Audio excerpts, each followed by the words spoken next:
Well, here it is, the highly anticipated sequel to G.I. Joe.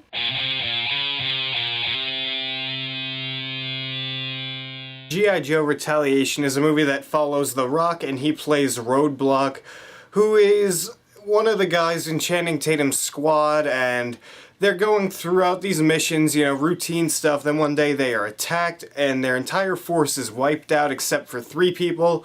The Rock, and 2 other people, I'm forgetting their names. One guy and 1 girl along with him. So the G.I. Joes, what's left of them, have to go after the president, who isn't actually the president now, and they're trying to stop this entire scheme that's going to destroy the world, and I'm going to leave it at that. And going into this movie, I wasn't that excited. The trailers, when they first came out last year, looked pretty good. However, it's still the sequel to that original G.I. Joe movie that came out a few years ago that I actually just never watched. It looked completely terrible, and the reviews didn't do much for it either, so I just never watched it. I had no interest in seeing it, but the trailers for this one looked pretty good, but then it got delayed for 9 months, and they only said that was for 3D. Yeah, I don't think it takes 9 months to transfer something to 3D. They probably added in more Channing Tatum scenes to, capitalize on his star power right now. And coming out of this movie, it's fine, and that's all I can really say. It's very fun, it's decent entertainment, but it's nothing special. I love The Rock, and in this movie he's very good, as he usually is. He's great as an action star,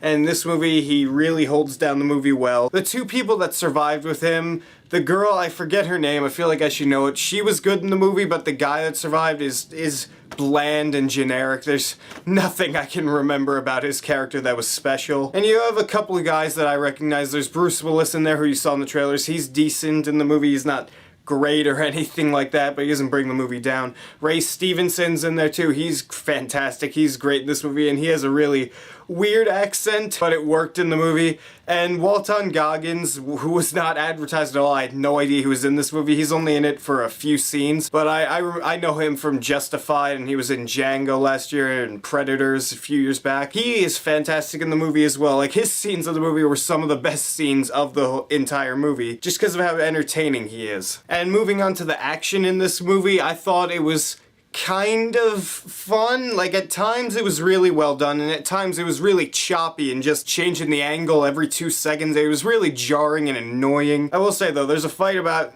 I would say, in the middle of the movie that involves Snake Eyes and Storm Shadow, and that is a fantastic scene. It goes on for like 10 to 15 minutes, and it's on this mountain. It's just a huge battle with swords and guns and samurai stars. It's a really cool thing to see. By far the best scene in the movie, in my opinion. The story of the movie, it's whatever. There wasn't really too much of a story, to be honest. The president is trying to blow up the rest of the world so he can take over and be the leader of the world, and he has this giant thing in space that just shoots rockets into every single major city. And I get it that it's like a revenge type thing. The G.I. Joes are trying to get revenge on the guy that screwed them, but there's not much of a story here. The action is enjoyable. Oh, one more thing. We got these special G.I. Joe glasses, and I'm going to talk about the 3D for a second here. Now, yes, this movie was post-converted into 3D, and that usually doesn't mean anything good for the movie.